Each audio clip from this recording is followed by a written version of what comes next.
Public school is filled with the famed teachings of great scientists, mathematicians, and statesmen. Benjamin Franklin's kite experiment with lightning was not only a breakthrough in electricity, but an iconic moment in history that nearly overshadows his many achievements in the founding of the United States. E equals mc squared seems to need no further explanation. It's the most famous formula of the world's most famous physicist.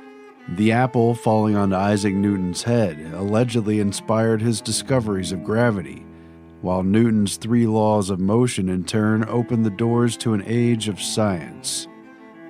And while Newton takes credit as co-founder of calculus, it is the Pythagorean theorem that is most famous to geometry students, who must prove the properties of triangles and other shapes. But missing from all these textbook teaching moments is anything resembling a full picture. All of these giants, and many others, held a secret doctrine little known to the public and almost never taught in schools.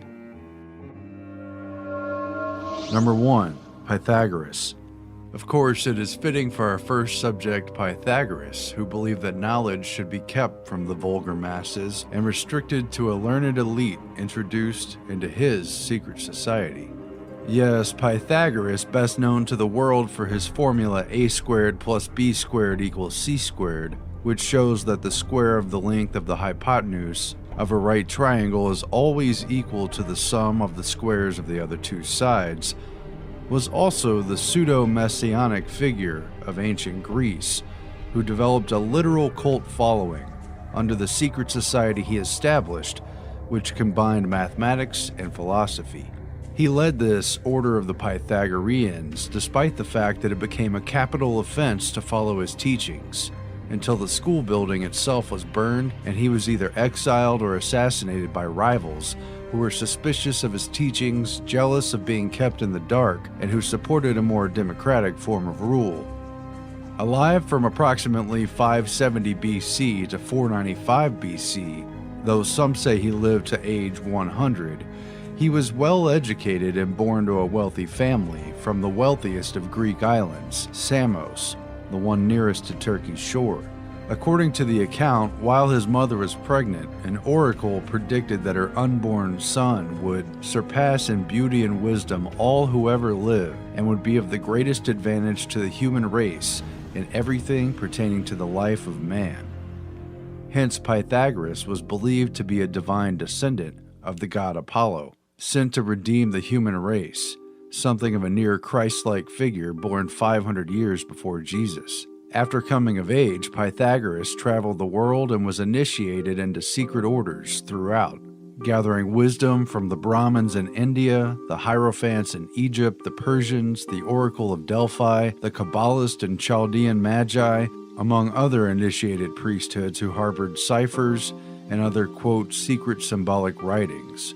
After returning to his home in Samos to find it overtaken by a dictator, an exiled and unwelcome Pythagoras set up his influential school in Crotone, founded by Achaean Greeks in southern Italy, responsible for working out the mathematics of musical harmonies, colors, astronomy, and the earth. Pythagoras was even reputed to hold power over the moods of water and wind, equally able to calm the winds of a storm or calm the moods of an angry person with his lyre.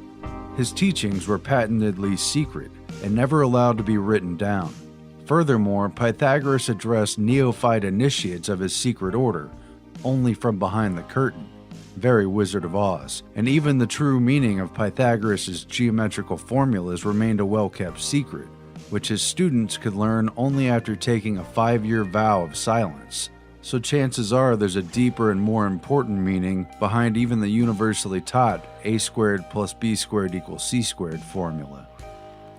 A progressive series of initiations was required to advance into his inner ring of disciples, who were said to be constantly contemplating the transmigration of the soul after death, as well as the nature and identity of the, quote, perfect number.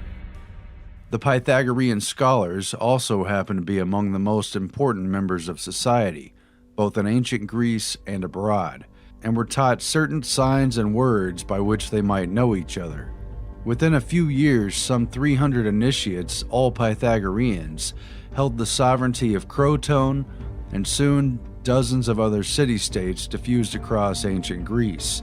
According to the National Gazette in the early 19th century, this sage of Samos had conceived the sublime idea of forming a school of enlightened statesmen who might govern the world, while they themselves were governed by wisdom and virtue.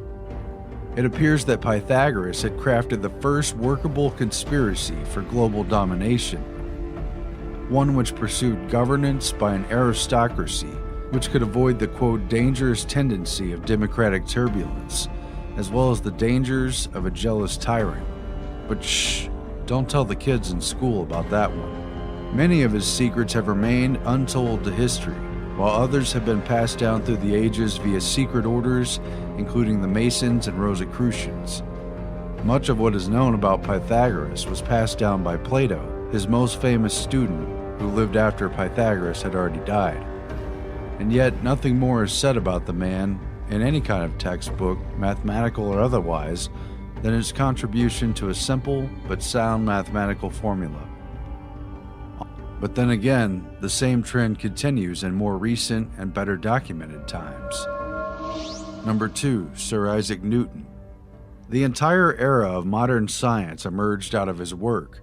He was an essential figure in the Enlightenment and all that it affected. Sir Isaac Newton's 1687 book, Principia, aka Mathematical Principles of Natural Philosophy, which he wrote in Latin, is widely considered one of the most important works of all time, and it is said that it, quote, completed the scientific revolution. And yet, the quintessential icon of modern science was also more deeply steeped in the supposedly unscientific practices of alchemy and the occult than almost any other person in history. Yes, the man who defined gravity, established the 3 laws of motion, and also calculus, along with many other contributions to science including optics and light, was deeply and wholly steeped in the dark arts that have so often been scoffed away and ridiculed, or alternately feared and outlawed. According to the New York Times, Sir Isaac had a whole other full-time career, a parallel intellectual passion that he kept largely hidden from view, but that rivaled and sometimes surpassed in intensity his devotion to celestial mechanics. Newton was a serious alchemist who spent night upon dawn for 3 decades of his life, slaving over a Stygian furnace in search of the power to transmute one chemical element into another. Isaac Newton also left behind countless unpublished writings on his true obsessions, including alchemy, a dirty little secret that was technically illegal and potentially discrediting to his legacy. Unsurprisingly, his heirs, both relatives and ideological successors, buried these alchemical writings and sought to conceal this other, complex and easily misunderstood side of Newton for hundreds of years. Loaded with millions of words and endless pages written on controversial and even heretical theological topics, his extensive dabbling in the dark arts and the bizarre codes prompted a consultant to Newton's heirs, who happened to also belong to the Royal Society, to quickly dismiss his writings as unfit for publication, in other words, best covered up and kept from the masses. The vast majority of these papers didn't come to light publicly until socialist economist John Maynard Keynes bought them for his personal collection at auction in 1936, and finally confronted the world with Newton's ties to alchemy. Most of the documents, however, were handwritten copies that Newton made of other people's work.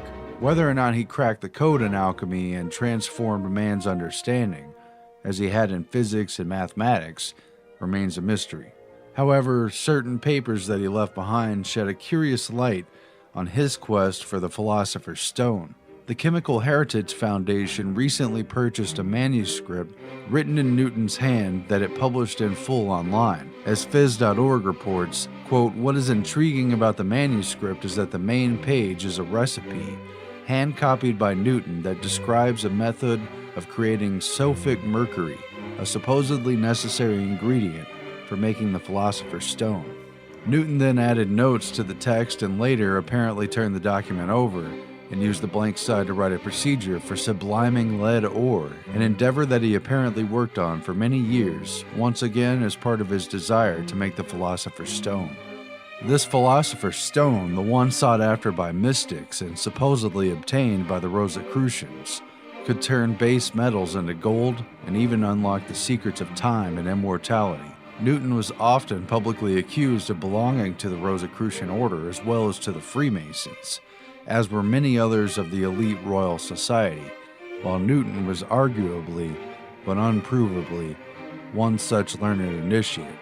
Newton himself was a longtime member of the Royal Society, and later, after achieving fame, became its president for 24 years until his death, apparently obsessed with decoding history's hidden ciphers, sacred texts, and messages. Newton's writings also reveal that he obsessively charted the chronology of the Bible, attempting to decode prophecies and other hidden secrets embedded in the text. Among other interests, he attempted to calculate the date of the apocalypse, which he projected as being not before 2060 and likely not after 2300. We'll see, huh? In particular, Newton apparently believed that Solomon's Temple and other biblical structures contained hidden mathematical codes and cryptic knowledge that he attempted to unveil, just as the Freemasons, Rosicrucians, and other esoteric cults have. Of interest were the sacred geometrical features of Solomon's Temple, which he studied and wrote about over a 50-year period of his life. For Newton, the Bible was encoded with mathematical problems related to the formula for pi, the Earth's dimensions, and a cryptic mathematical blueprint for just about everything, which corresponded with a detailed chronology of Hebrew history and promised to reveal the elusive measurement of the, quote, sacred Hebrew cubit. As scholar Tessa Morrison explained, Isaac Newton determined that Solomon's Temple was constructed in, quote, divine proportions, square, symmetrical, and laid out to a celestial plan.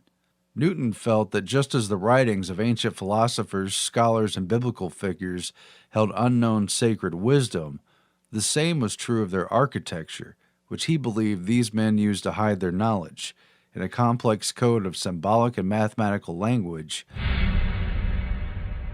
While we're supposed to believe that Newton's laws are immutable, unquestionable, and govern everything on Earth, we're also supposed to completely ignore the fact that after over 40 years of intense study, Newton had come to believe that ancient human history had been recorded entirely wrong.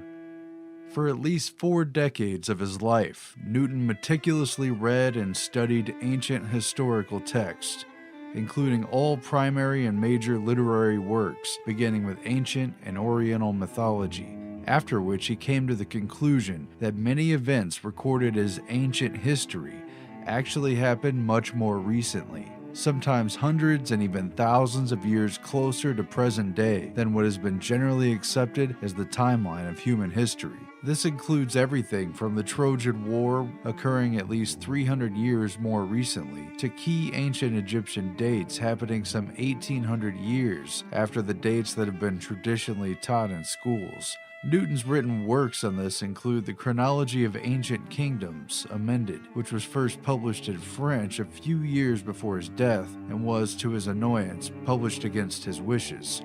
Its contents were controversial to say the least, with critics even claiming that Newton must have gone senile in his old age, despite the fact that he had been obsessively studying ancient chronology and revising his manuscripts for at least half of his life. The question is, if Newton devoted so much of his life to writing and studying these mysteries, and if they were never meant for respectable and public publication, then for whom were they written?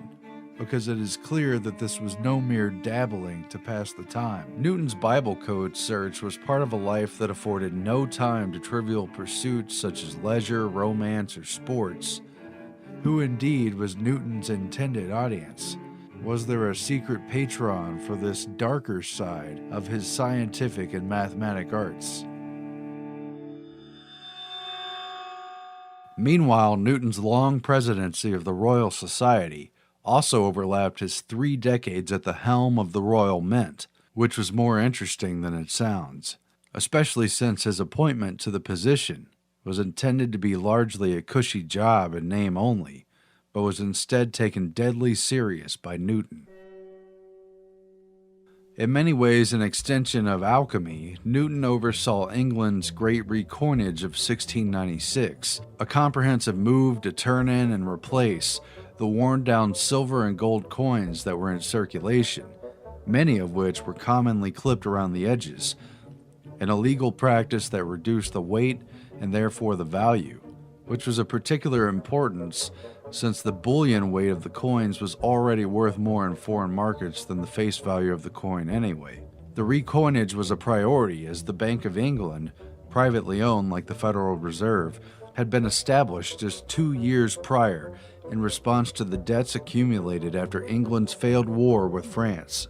Newton, the hard-nosed warden of the mint, examined the coins turned in and found that about 20% of the nation's money was counterfeit, setting Newton off on an undercover investigation wherein he became deputized in various local counties as a justice of the peace while posing as a local in order to interrogate hundreds of witnesses at taverns, bars, and other public centers about illegal coining practices in order to gather enough evidence for what was otherwise a rather difficult prosecution to pursue. In the end, Newton saw some 28 counterfeiters convicted. As this crime was considered high treason, it was punishable by death, in a barbaric and elaborate ritual of public execution that involved hanging, drawing, and quartering the victim, wherein the punished individual was drawn by horse on a wooden panel, hung almost to the point of death, and afterwards the body was emasculated, disemboweled, beheaded, and then quartered, that is, cut into 4 pieces. Quite a price to pay for a common financial crime, and quite great lengths that Newton took in order to see things through. Mark Ratner, a materials chemist at Northwest University, told the New York Times, quote, "He was brutal. He sentenced people to death for trying to scrape the gold off of coins. Make no mistake about it," said Dr. Ratner, "he was not a nice guy."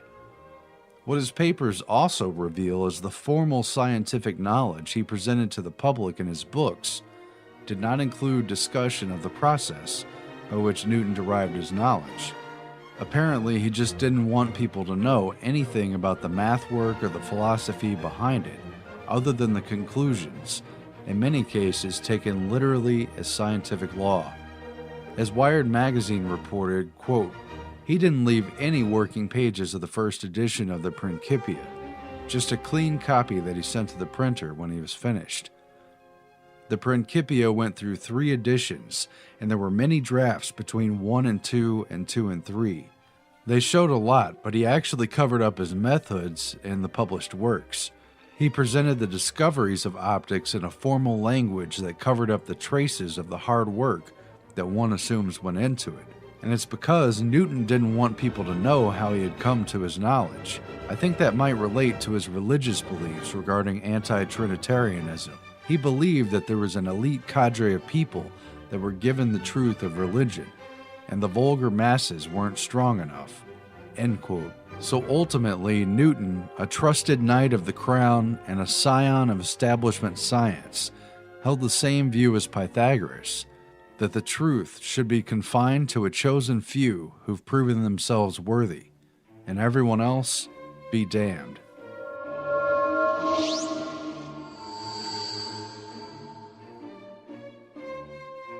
Number 3, Benjamin Franklin.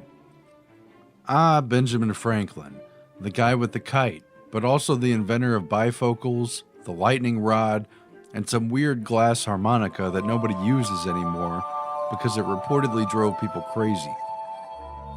He was once president of Pennsylvania, but never of the United States. However, he was the only American to have signed all 4 documents fundamental to the creation of the U.S., the Declaration of Independence in 1776, the Treaty of Alliance with France in 1778, the Treaty of Paris, which ended the Revolutionary War in 1783, and the U.S. Constitution, which he signed in 1787, just a couple of years before his death. And with only a couple years of formal education and an apprenticeship under his brother as a printer, he became an avid author, witticist, publisher, scientist, and even the Postmaster General, first for Pennsylvania, then for the British Crown and the American colonies, and later for the United States. He became the Grand Master Mason of Pennsylvania before he was even 30 years old, and remained active in various secret societies throughout his life, including the notorious and debaucherous Hellfire Club that he frequently visited in England, while his hidden motives in promoting revolution in America still remain under question. Chief among them was Benjamin Franklin, a double agent working for Britain. Former CIA Director Allen Dulles himself admitted that Franklin was a spy master, for the Americans anyway, and while negotiating for a key alliance with France, he was supposedly maneuvering his spies in Britain and was continuously knowledgeable of fresh reports from military generals concerning the situation in the American colonists as it was told to the king, even as he himself was surrounded by spies and informants in Paris. Dulles writes, quote, "How many spies surrounded Franklin, and how many he himself had in England, we shall probably never know." One such spy was Edward Bancroft, another American who was Franklin's chief assistant in Paris, and who was outed by the British a century or so after the Revolution as one of their top assets and a close confidant of Franklin's.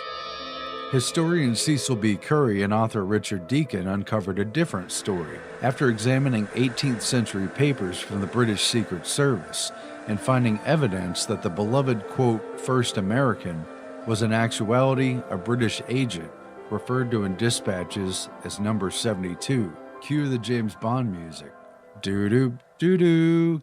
And that Franklin, as a British mole and double agent, was actually working hand-in-hand with Edward Bancroft and other notorious spies on the British payroll, who were just as interested in penetrating the inner circle of French power as they were at understanding and undermining the American moves. Curiously, Franklin later shielded Bancroft from accusations of betraying the Americans and even denounced his accusers. Moreover, Richard Deacon alleges that the Hellfire Club, to which Franklin belonged and frequently attended during his extensive time in Europe, was more than just a secret society orgy site for wealthy rakes that met underground in a cave beneath a church where they conducted mock satanic rituals and wore monk robes and masks while cavorting with prostitutes who called themselves nuns. The Hellfire Club was also cover for meetings between British spies and a secret weapon of British intelligence, which may partially explain the presence of the famed American scientist and diplomat, who was reportedly known there as Brother Benjamin of Cookham. The leader of the Hellfire Club, Sir Francis Dashwood, at one time Britain's Chancellor of the Exchequer, as well as its Postmaster General, was also implicated as a spy and was a close confidant of Brother Benjamin, who not only stayed with Dashwood at his residence, but co-authored a heretical book on the Church of England with him. Dashwood reportedly boasted in his later years that, quote, "Brother Benjamin of Cookham remained our friend and secret ally all the time he was in the enemy camp," unquote. Another one of Franklin's close associates and fellow Hellfire Club members was the notorious French diplomat and spy Chevalier d'Eon de Beaumont, an androgynous man who frequently dressed, apparently convincingly, as a woman and even infiltrated the Russian court, successfully becoming lady-in-waiting to Empress Elizabeth.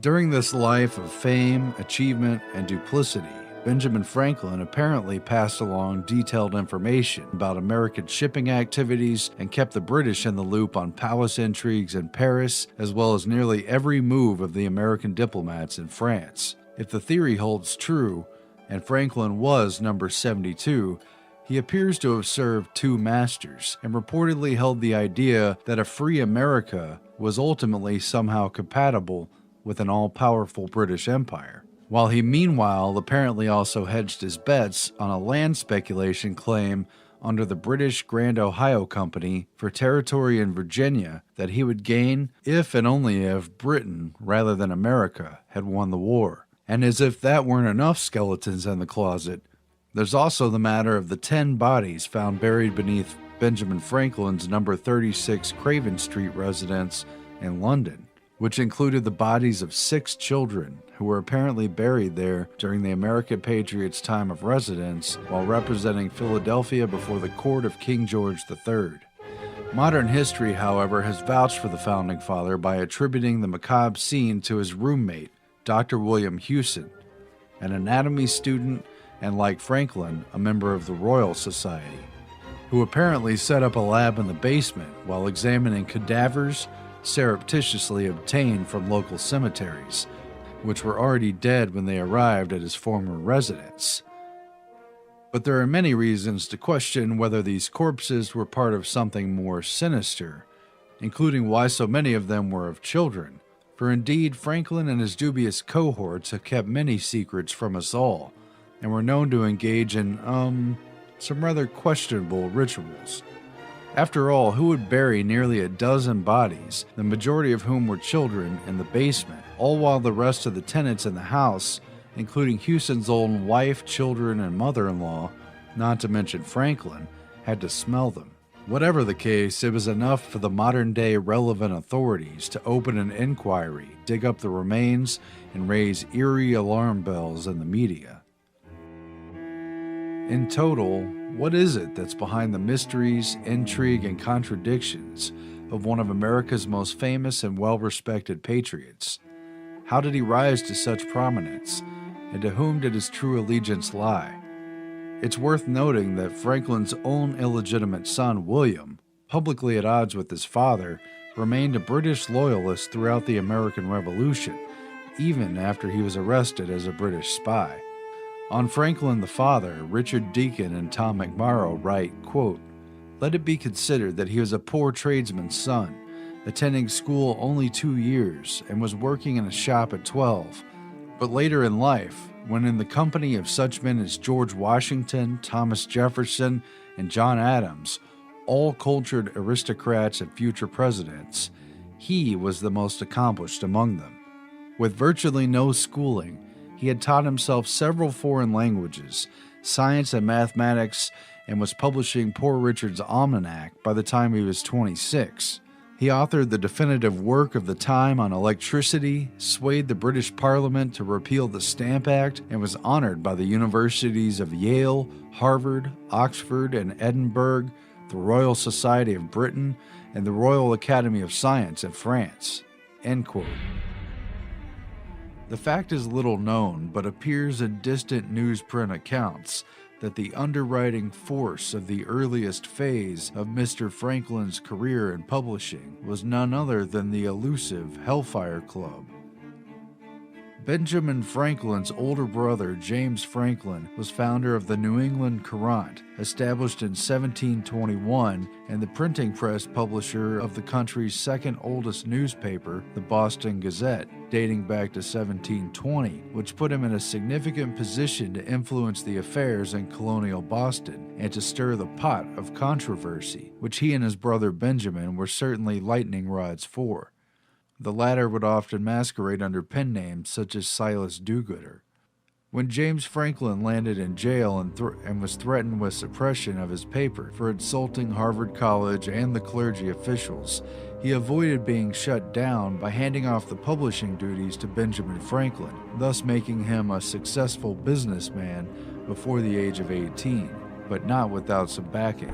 Both Franklins were relentless in attacking establishment figures of all kinds and provocative in every move, sowing the seeds of rebellion early on, not to mention creating a great deal of mischief, all while few suspected that a secret fraternal order were supporting them from the shadows the entire time, with an agenda that would prove to play a role in altering the course of society in the colonies. While there's plenty of room in history for the rare genius, one should not dismiss the works of a larger agenda either. It appears that the ciphers, secret dispatches, and even hidden ink messages were a staple of Franklin's life, and not merely the part of the plot of a Nicolas Cage American Treasure movie.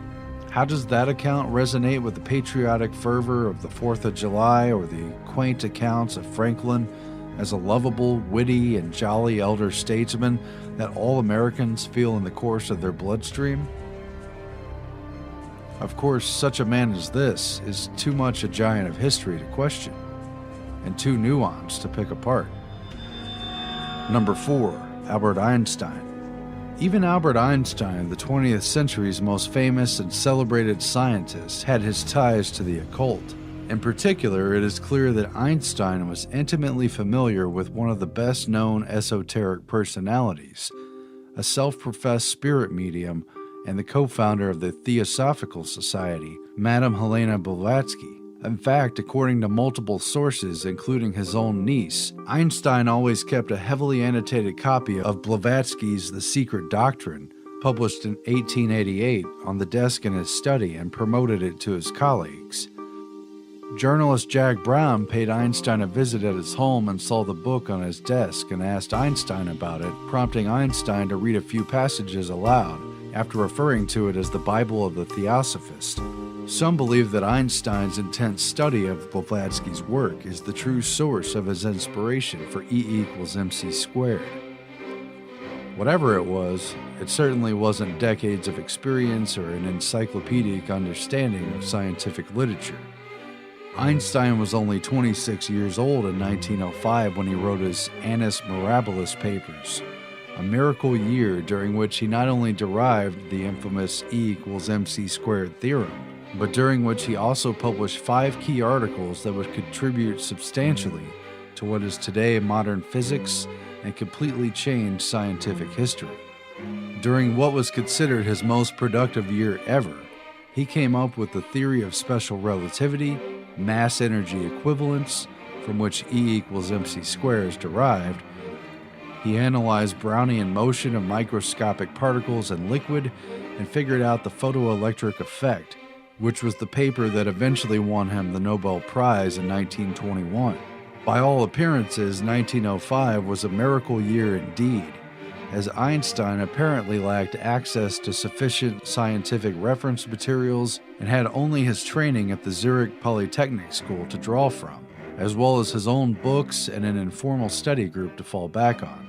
He had, however, worked in the Bern, Switzerland Patent Office as a bureaucrat since 1902, his first real job. Perhaps a rather inspiring place to gather ideas, indeed. Wink, wink. How so many breakthroughs fell into Einstein's lap all at once remains a source of mystery and heated debate to this day. On the 20th anniversary of Einstein's death in 1975, Time magazine quoted physicist Richard Feynman as saying, quote, "I cannot understand how Einstein arrived at the intuition leading to E=mc², considering the level of scientific knowledge at the time in 1905. At any rate, even the most rigorous scientific minds cannot ignore the profound influence that rather unscientific pursuits have had on the most celebrated and important developments over the past 4 centuries, and even before."